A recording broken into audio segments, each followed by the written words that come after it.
살아계신 일의 생명을 연장시키시고 복된 새날을 하루를 주시고 어제와 다른 오늘을 또 살게 하시니 하나님 감사합니다. 하루를 시작하며 하나님의 은혜의 보좌 앞으로 저희를 인도하셔서 하나님께 예배하며 찬송을 드리며 생명의 말씀을 전하고 듣게 하시니 또한 하나님 감사합니다.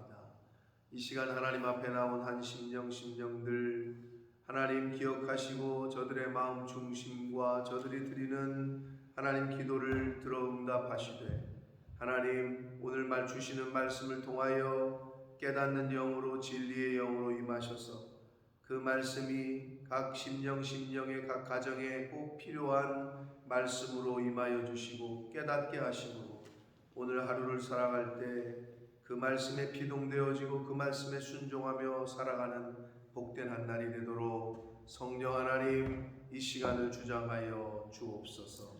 예수 그리스도 이름으로 축복하며 기도 올리옵나이다. 아멘. 시편 45편은 성경에는 고라 자손의 마스길, 고라 자손의 교훈, 그리고 사랑의 노래, 인도자를 따라 소사님에 맞춘 것이라고 성경이 기록하고 있는데, 일단 마스길은 교훈이라는 뜻이라고 했고 소사님은 해석하기로는 백합화의 곡조다 이러는데, 이 곡을 백합화 모양의 악기로 연주한 것으로 여깁니다. 그거를 소사님이라고 해석을 해요. 학자들이 연구를 해서. 그러니까 아마 특별한 악기가 연주가 됐던 것 같아요. 이거는. 자, 그런데 사랑의 노래라고 되어 있어요. 성경에. 아마 갖고 계신 성경에 그렇게 표현이 되어 있을 텐데, 이 시편 45편은 좀 특별한 게 왕이 결혼식을 할 때 왕의 축혼식, 결혼을 축하하면서 부르는 노래로 분류를 합니다. 그러니까 다른 시편하고는 좀 다르죠. 그리고 내용상 왕의 축혼식이기도 하면서 그 의미는 신랑 되신 예수 그리스도와 신부된 성도들이 영적인 그 천국 혼인잔치를 할 때의 그것을 내포하고 있기 때문에 메시아, 즉 예수 그리스도 메시아의 예언시로도 분류를 합니다. 그래서 시편 150편 전체 중에서 7개를 갖다가 그 메시아 예언시가 7개가 나오거든요. 2편, 16편, 22편, 24편, 45편 오늘 보는, 그리고 72편, 110편 이렇게 7개의 시편을 메시아 예언시로 분류를 합니다. 그래서 내용이 왕의 결혼을 축복하는 축혼시의 성격을 띠고도 있고 메시아 예언시로서의 성격도 띠고 있다. 그런 거를 머릿속에 두시고 다시 한번 본문을 읽어가면서 함께 살펴보도록 하겠습니다. 자, 1절부터 7절까지는 결혼식에 결혼식을 올리는 왕에 대한 찬양과 축복 기도로 구성이 되어 있는데, 자 1절 봅니다. 내 마음이 좋은 말로 왕을 위하여 지은 것을 말하리니 내 혀는 글솜씨가 뛰어난 서기관의 붓글과 같다. 굉장히 문학적인 표현이에요. 혀가 말하는 게 좋은 글을 쓰는 서기관의 펜 같다는 거예요. 붓끝과 같도다. 그러니까 축복하겠다는 거죠. 이제 왕은 좋은 말로 왕을 위하여. 왕은 사람들보다 아름다워 은혜를 입술에 머금으니 그러므로 하나님이 왕에게 영원히 복을 주신다. 은혜를 입술에 머금는다 라는 표현은 왕의 언행이, 말이 자비롭다는 뜻이에요. 한마디로 은혜를 입술에 머금었다, 이런 표현도 굉장히 문학적인 표현인데, 그러니까 입을 열면 참 은혜스러운 말을 한다는 거죠. 복스러운 말을 한다는 거예요. 그러니까 그런 왕을 지금 찬양하고 있어요. 축복하고. 용사여 칼을 허리에 차고 왕의 영화와 위엄을 입으소서. 왕의 영화와 위엄, 왕이 영광이 있고 위엄이 있어야 되는데 이것과 같이 성도는 하나님 앞에서 겸손해야 되지만 왕 같은 위엄이 있어야 됩니다. 우리가 하나님의 자녀로서의 어떤 그 위엄, 그런 영적인 아이덴티티가 우리에게도 있어야 된다는 거죠. 하나님 앞에서 겸손해야 되지만 동시에 왕 같은 위엄도 지녀야 된다. 4절 봅니다. 왕은 진리와 온유와 공의를 위하여 왕의 위엄을 세운다. 자, 그러면 우리가 왕이 위엄을 세우고 어떤 채통, 뭐 어떤 권위를 왜 세우느냐? 뭐를 위하여? 진리를 위하여. 뭐를 위하여? 온유함을 위하여. 뭐를 위하여? 공의를 위하여 권위를 세우고 위엄이 있어야 된다는 거예요. 우리도 마찬가지예요. 성도들이 왜 위엄이 있어야 되느냐? 왕 같은 제사장 된 저와 여러분이 왜 어떤 자리에서 그 위엄을 그리고 약간 권위를 세워야 되느냐? 진리를 위하여, 온유함을 위하여, 공의를 위하여. 그럴 때는 권위가 있어야 된다는 거죠. 그러니까 거짓을 구별해낼 때는 왕처럼 권위를 갖고 때로는 호통을 치는, 때로는 약간 무서운 듯이 대적 기도를 할 때는 명령을 내리는 거죠. 권위를 가지고 진리를 구별해낼 때, 그리고 악한 것을 구별해낼 때, 거짓을 구별해낼 때, 이럴 때는 왕 같은 권위가 위엄을 가지고 해야 된다. 병거에 오르소서, 왕의 오른손이 왕에게 놀라운 일을 가르칠 겁니다. 성경에서는, 구약에서는, 우리나라 사람들도 그래서 제가 그게 다 성경에서 왔다고 말씀을 드린 건데 다른 나라도 그런지는 제가 잘 모르겠어요. 영국 사람들도 왼손잡이, 왼손으로 왼발 쓰는 거를 약간 터부시하고 그런지 모르지만 우리나라는 분명히 터부시했단 말이에요. 그래서 옛날에 저도 기억이 나는 건 하여튼 왼손으로 뭐를 하면은 선생님이 자루 갖다 딱 때리거나 뭐 오른손으로 쓰라고 그러고, 왜 그랬는지는 이유는 저도 모르겠어요. 누가 얘기해 주는 사람이 없는데. 근데 오른쪽은 선하고 왼쪽은 악하다고 생각을 했다고. 근데 그게 아주 성경에 나온단 말이에요. 오른쪽이 선한 거고 왼쪽이 악하고. 여기서도 왕의 오른손이 왕에게 놀라운 일을 가르칠 것이다. 그러니까 결국은 하나님께서, 왜냐하면 양은 오른편에 염소는 왼편에, 성경에서 계속 그걸 강조하거든요.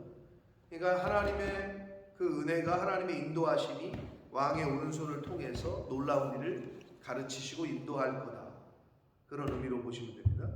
자, 5절. 왕의 화살은 날카로워서 왕의 원수의 영통을 뚫으니 만민이 왕의 앞에 엎드려. 왕으로서의 어떤 용맹함, 그것을 보여주고 있고, 6절. 하나님이여, 주의 보좌는 영원하며 주의 나라의 규는 공평한 규다 라고 말씀합니다. 주의 보좌는 영원하다. 근데 그거는 충분히 이해가 되실 거고, 문자 그대로 주의 나라의 규, 공평한 규. 이 규가 뭐냐? 개역 성경에는 홀이라고 기록이 되어 있어요. 홀. 주의 나라의 홀 또는 규라는 의미는 뭐냐면 지팡이, 곤봉, 막대기를 뜻하거든요.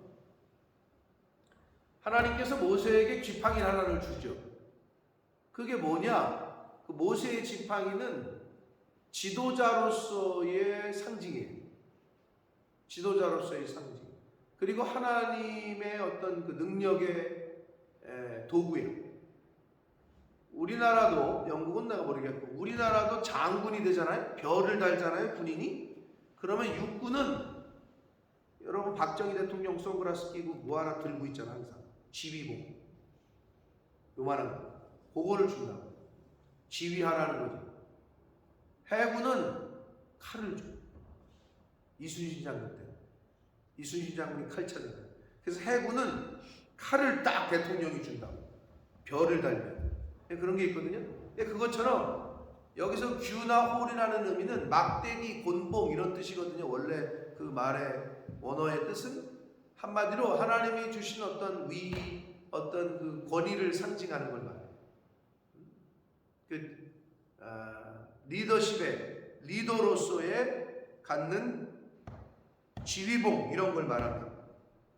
그러니까 하나님의 나라의 그 지휘, 또 하나님의 나라의 어떤 명령, 하나님의 나라의 어떤 인도하는 것은 공평하다는 거죠. 여러분, 지도자가 공평하지 않으면 그 밑에 있는 백성은 힘들어요. 지도자가 공의로워야 되고 정의로워야 되고 공평해야 그 나라가, 그 백성들이 평안하죠. 근데 하나님의 나라에 하나님의 어떤 리더는, 하나님의 어떤 사람들을 이끄는 것은 공평하다는 거예요. 공의롭고 정의롭고. 7절, 왕은 정의를 사랑하고 악을 미워하시니. 하나님을 경외하는 왕은 정의를 사랑하죠. 악을 미워하고. 안 그러면 큰일 나니까. 그러므로 하나님 곧 왕의 하나님이, 왕의 하나님을 섬기는 왕인 거죠. 이거는, 그죠? 즐거움의 기름을 왕에게 부어 왕의 동료보다 뛰어나게 하셨다. 구약에서 기름 부으는 거는 세 가지의 직책에 기름을 붓죠. 왕, 선지자, 제사장에게 기름을 붓는다. 그러니까 왕으로서 임명이 되는 거죠. 하나님이 선택하는 걸 뜻하는 거죠. 그걸 즐거움의 기름이라고 그랬어요. 영광의 영예의 기름이죠. 그래서 다른 사람들보다 뛰어나게 하셨다. 자, 8절 이하 15절까지에서는 결혼식의 아름다움을 묘사하고 신부를 향한 권면이 나오는데, 8절, 왕의 모든 옷은 모략과 침향과 육개의 향기가 있으며, 육개라는 말은 그 열대지방에서 나는 나무의 기름이에요. 하여튼 그 향수 같은 거, 기름의 한 종류다, 이렇게 보시면 됩니다. 상하궁에서 나오는 현악은, 상하궁은 왕궁이야. 그 당시에 왕궁을 뭐 금이나 여러 가지로 치장을 했는데, 인테리어를 상하 있잖아요. 상하. 그거 귀하잖아요. 그 상하로 치장을 했다는 거예요. 그래서 왕궁, 상하궁은 왕궁을 말하고, 거기서 나오는 현악기의 음악은 왕은 즐겁게 합니다. 결혼식 할 때 음악이 나오잖아요. 그리고 9절, 왕이 가까이 하는 여인들 중에는 왕들의 딸이 있으며, 왕후는 오빌의 금으로 꾸미고 왕의 오른쪽에 섰어. 자, 왕후는, 아내가 되는 왕후는 왕의 오른쪽에 쓰고, 오빌의 금은 금인데 오빌은 지역을 뜻하는 것으로 여겨집니다. 그 당시에 오빌의 금은 가장 순도가 높은 아주 귀한 금이었어요. 가장 순도가 높고 가장 귀한 금으로 꾸몄다는 거예요, 왕후를. 그러면 왕들의 딸이 있다 라고 그랬는데, 가까이 하는 여인들 중에, 이거는 후궁들을 뜻하는 것으로 보여지고, 후궁들 중에 이스라엘로 시집 온 다른 나라의 왕들의 딸들이 있기 때문에 왕들의 딸이라고 표현하는 거예요. 그러니까 다른 나라에서 이스라엘 왕에게 온, 그 당시에 어떤 다른 나라에서 후궁으로 온, 시집 온 사람들, 그래서 왕들의 딸이라고 표현을 한 것으로 보입니다. 자, 그래서 딸이여 듣고 보고 귀를 기울일지어다. 내 백성과 내 아버지의 집을 잊어버리라. 자, 여기서 딸이라고 표현을 하고 13절에 보면 왕의 딸은 이렇게 되어 있거든요. 그 13절에 나오는 왕의 딸, 그리고 여기서 딸이여, 이거는 아내를 의미하는 거예요. 왕후. 그러면 왜 딸이라고 표현을 했을까? 신부를 가리키는데, 이거는 그 왕이 왕으로서, 왕의 딸이면은 자기가 딸이 낳았어. 그럼 딸이 굉장히 소중하잖아요. 그 어떤 것보다도. 왕의 소중한 사람이라는 것을 표현하기 위해서 딸이라고 표현을 한다. 그 깊은 아주 그 총애를 받는다는 의미로. 예를 들면 구약에서 하나님께서 시온을 가리켜 이스라엘을 예루살렘을 가리켜 시온의 딸이요 라고 표현할 때가 있거든요. 그러니까 가장 총애를 그리고 가장 사랑을 하는 대상을 뜻할 때 딸이라고 쓴단 말이에요. 그러면 여기서 그 딸이 신부인데 결혼하는 신부에게 듣고 보고 귀를 기울이래요. 자, 듣고 보고 귀를 기울이라는 거지. 근데 뭐를 듣고 뭐를 보고 뭐를 기울이라는 거냐? 그 뒤에서 이제 답을 주고 있는데 내 백성과 내 아버지의 집을 잊어버려. 무슨 말인지 이해가 되세요? 그 결혼하는 신부한테 내 백성과 내 집에 그리고 아버지를 잊어버리래. 어떤 의미인지 아시겠죠? 감이 오죠? 굉장히 우리나라하고 비슷하다는 게 제가 늘 말씀을 많이 드리는데 우리나라 시집 가면 뭐라고 불러요? 딸한테? 뭐라 그래요? 시집을 보내버리면 친정에서 뭐라고 그러냐고. 출가 외인이라고 그러잖아요. 출가 외인. 너 이제 그 집 사람인데 여기 왜 와? 또는 뭐 그쪽에다가 알아서 해결해. 이렇게 옛날에 어르신들이 그랬죠. 요즘은 많이 바뀌었지만 출가 외인 딸인데도. 자, 그럼 저쪽에서 볼 때는 뭐냐? 너 이제 일로 왔지. 우리 집 사람이 됐지. 너는 이제 우리 집의 법도를 따르라고 얘기한단 말이야. 그 얘기야 이게. 네가 지금 시집으로 왔으면 내 아버지, 내 문화, 즉 이방 여인으로서 섬기던 모든 풍습과 문화와 이거는 다 끊어라. 잊어버려라. 그리고 듣고 보고 귀를 기울여라. 자, 이걸 영적으로 해석하면 이겁니다. 세상에 살다가 하나님하고 관계없이 살다가 예수 그리스도와 관계없이 살다가 하나님의 은혜로 예수 그리스도를 구세주로 영접하고 진리를 들었어.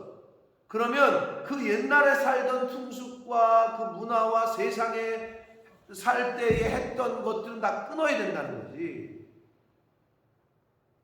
그래서 옛사람을 죽이고 내 안에 있는 그게 신앙생활이고 사도 바울은 그래서 매일 죽는다고 표현을 했고 그게 이거야. 잊어버리고 끊어야 돼. 세상에 살던 그 습관, 그 어떤 사상, 그 어떤 문화 이걸 다 끊어버려야 돼.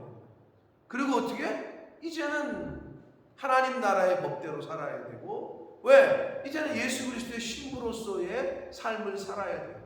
지금 그걸 얘기하는 거야. 그러면 그러기 위해서 어떻게 해야 되느냐? 잘 듣고 잘 보고 귀를 기울이라는 거지.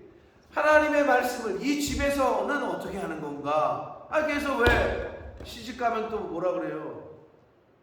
3년 동안 뭐래요? 귀머거리 되고 소경되라 그러잖아. 그 말이 뭐야? 네가 알고 있었던 그 모든 것 네가 너 말할 수 있지만 너 말하지 마라. 여기 법대를 여기서는 어떻게 얘기하나 잘 봐. 그리고 잘 말해. 잘 말들을 어떻게 하나 보고 3년 동안 귀머거리 소경되라는 의미는 여기에 거를 습득을 하라는 의미 아니에요. 굉장히 이걸 제가 보면서 우리나라와 너무 비슷한 게 많은데 똑같아요. 그 출가 외인 했을 때 그 의미랑. 그래서 우리가 예수를 그리스도로 영접하고 믿으면 교회에서는 그럼 어떻게 하는 게 건지 잘 보고 잘 듣고 귀를 기울여야 돼요. 세상 사람들이야 승진하기 위해서 그냥 뇌물도 쓰고 술도 접대를 하고 막 하는데 그럼 교회에서 목사님을 섬길 때도 그렇게 해야 돼? 약간 다르잖아요. 비슷하지만 다르잖아. 그래서 교회에서는 어떻게 하는 거고 말을 교회에서는 어떻게 말하는 거고 행동은 어떻게 하는 거고 이거를 잘 보고 듣고 귀를 기울여라 라고 말씀합니다. 그러니까 세상의 문화와 세상에 쫓던 내 생활 습관과 말버릇과 이건 다 버려야 되는 거죠.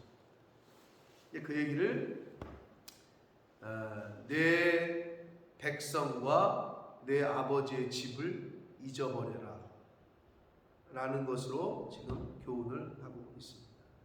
11절 그리하며 네가 그렇게 한다면 왕이 내 아름다움을 사모할 것이다. 그는 내 주인이시니 넌 그를 경배할지어다. 예수 그리스도의 신부된 저와 여러분이 가져야 될 자세요 태도입니다. 12절 두로의 딸은 예물을 드리고 백성 중 부한 자도 내 얼굴을 보기를 원한다. 여러분 결혼식 하면 많은 사람들이 오죠. 뭐 선물도 가지고 축의금 가지고 우리나라로 많은 그 왕의 결혼식에 두로는 두로 지방에 있었던 백성들을 의미해요. 근데 여기서도 두로의 딸은 두로의 사람들이라고 해석하시면 됩니다. 두로라는 지방의 사람들이 예물을 가지고 온다는 거예요. 부자도 오고, 그리고 왜 오면은 신부 얼굴 보기 원하잖아요. 신부 대기실 가서. 그 얘기야, 그 의미야 지금. 그래서 왕의 딸은 13절 신부를 가리킨다고 말씀드렸어요. 궁중에서 모든 영화를 누리니, 당연히 그렇죠. 왕의 부인이 됐는데 그의 옷은 금으로 수놓았다. 저와 여러분이 예수 그리스도의 왕 대신 예수 그리스도의 신부로서 요한계시록에 나오는 것처럼 예수 그리스도와 함께 왕노릇하게 될 줄 믿습니다. 지금 그 일맥상통한 내용이에요. 지금 다 성경에서. 14절 수놓은 옷을 입은 그는 그랬는데 신부를 말하는 거죠. 그럼 여기서 수놓은 옷을 입은 그 신부가 오늘날로 말하면 웨딩드레스고, 요한계시록으로 말하면 뭐예요? 빛나고 고운 세마포고 흰옷이겠죠. 신부가 입는 옷.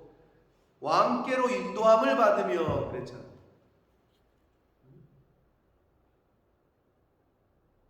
우리가 아까 마지막 찬양 드린 거기서도 하나님께서 우리를 인도하신다 이런 표현이 있었는데, 여기서 왕께로 인도함을 받으며 왕께로 이끌려갈 것이다. 예수 그리스도의 신부로서의 삶을 저와 여러분이 이 땅에서 살면 하나님께서 우리를 하나님께로 이끌어 주시는 줄 믿습니다. 그리고 인도함을 받는단 말이에요. 신부가 옆에서 이렇게 결혼식 할 때 보면 인도 이렇게 서브하는 사람들 있잖아요. 결혼식장에 똑같아. 우리가 예수 그리스도의 신부로서 이제 혼인잔치가 열리면 천사들이 우리를 인도한다고. 옆에서 가이드를 한다. 그러니까 그 생각을 하시면 거의 정확합니다. 지금 그 얘기를 하고 있는 거예요. 왕께로 인도함을 받으며 시종하는 친구 처녀들도 왕께로 이끌려갈 것이다. 15절 그들은 기쁨과 즐거움으로 인도함을 받고 왕궁에 들어갈 것이다. 인도함을 받고 인도함을 받으며 계속 그게 지금 나오는데, 아까 몇 장에서 우리 찬송 부른 게 나의 갈 길 다가도록은 그 찬양이었잖아요. 거기도 그 표현이 나왔단 말이에요. 3절 인도함을, 우리를 인도하신다 이런 표현이 나왔단 말이에요. 그러니까 우리는 이 세상에 사는 동안에도 성령 하나님께서 저와 여러분을 이끌어 주시고 인도해 주시는 줄 믿습니다.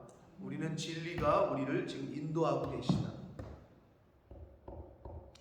16절 17절은 왕의 영원한 영광과 자손의 번성에 대한 축복이거든요. 자, 왕의 아들들은 왕의 조상들을 계승할 것이다. 왕이 그들로 온 세계의 군왕을 삼을 것이다. 왕위를 계승한다는 걸 말하는 거예요. 당연하죠. 왕의 아들이 왕이 되고, 그렇죠. 그 얘기인데 결국 하나님께서 우리들을 다 하나님 나라의 왕위 계승자로 그렇게 여기신다. 그래서 너희가 마지막 때에 예수 그리스도와 함께 왕노릇 할 것이다 라고 성경은 계시록에서도 말씀하고 성경 전체의 교훈인데, 성도는 다 하나님 나라의 왕의 계승자들입니다. 아멘. 저와 여러분은 다 하나님 나라의 왕의 계승자들입니다. 왕위를 계승한다는 걸 말하는 거예요.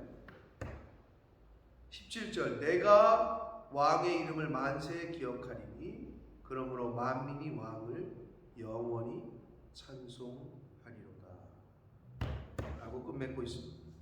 자, 다른 시편과 다르게 메시아 예언시로도 분류가 되지만 왕의 결혼을 축하하는 축혼시로도 분류가 되고, 언뜻 보기에는 아가서가 조금 연상이 오버랩되는 느낌도 있습니다. 아가서가 좀 떠오르는 느낌도 없지 않아 있어요. 자, 영적으로 저와 여러분은 예수 그리스도의 신부입니다. 그래서 혼인잔치를 예비하는, 계시록을 끝나고 우리가 여기로 왔기 때문에 더 이어지는데, 신부로서의 단장을 하는 시간이 이 땅에서의 시간이고, 신부로서 웨딩드레스를 준비하는 시간, 성도들의 옳은 행실인 빛나고 고운 세마포 흰옷을 준비하는 시간이 바로 이 세상에 살아있을 때 하는 우리의, 저와 여러분의 신앙생활입니다. 오늘 하루도 우리는 그렇게 말씀대로 살면서 준비를 해가는 거죠. 결혼 예식, 영적인 그 결혼 예식을 준비해가는. 여러분 딸들 뭐 시집 보내봤잖아요. 그럼 결혼식 준비하려면 이것저것 막 신경 쓰잖아요. 세상의 결혼식도 그런데 천국 혼인잔치에 대한 말씀을 분명히 하셨고, 우리가 그 신부로서 준비되어야 할 텐데, 그럼 우리가 정말 그 영적인 신부로서 잘 단장을 하고 준비를 하고 있느냐, 그거를 매일매일 점검하고 해 나가는 게 신앙생활이라는 거죠. 자, 그래서 오늘 듣고 보고 귀를 기울여라, 이 10절의 말씀이 굉장히 중요한데, 내 백성과 내 아버지의 집을 잊어버려라. 아주 과거에 육신으로 살던 거 다 끊어버려야 된다는 거예요. 하나님 모르고 성경 모르고 예수님 모를 때의 생활 태도와 습관과 말과 이런 것들은 다 끊어버려야 되고, 완전히 이제는 새 사람 되는 거지. 나는 죽고 내 안에 그리스도가 산다, 이런 표현처럼, 사도 바울의 그 표현처럼 우리는 그렇게 살아야 된다는 거죠. 그러기 위해서 뭐 해야 된다고? 듣고 보고 귀를 기울여. 잘 듣고 잘 보고 귀를 기울여. 그것이 저와 여러분에게 필요한 신앙생활의 자세입니다. 자, 영적인 예수 그리스도의 신랑 되신 예수 그리스도의 신부로서의 아름다운 단장과 천국 혼인잔치를 잘 준비하는 오늘이 되시고, 하나님이 언제 우리를 부르실지 모르나 그때까지 들어야 될 걸 듣고 봐야 될 걸 보고 귀를 기울여야 될 때에 귀를 기울이고, 그래서 자꾸 세상 것을 보고 듣고 귀를 기울이게 되는 게 우리의 연약함이긴 한데, 그러니까 닫아야 될 거는 닫고 열어야 될 때는 열고 할 수 있는 저와 여러분의 눈과 귀와 입술이 되기를 예수 그리스도 이름으로 축복합니다. 기도하겠습니다. 살아계신 하나님 아버지, 감사합니다. 오늘도 저희들에게 생명을 주시고 새날을 허락하시고 저희들을 인도하셔서 아버지 집에, 이 주님의 몸된 교회에 은혜의 보좌 앞으로 저희를 인도해 주셔서 찬송하게 하시고 기도하게 하시고 말씀을 전하고 듣게 하시니 하나님 감사합니다. 아버지 하나님, 오늘 주신 말씀들 가운데 내가 꼭 깨달아야 되고 내가 꼭 기억해야 되고 신비에 새겨야 될 말씀들은 기억나게 해주셔서, 하나님 오늘 하루를 살아갈 때 신랑 되신 예수 그리스도의 영적인 신부로서의 아름다운 단장과 준비를 잘 하며 살아가는 저희들 모두가 되도록 주님 은혜 내려 주옵소서.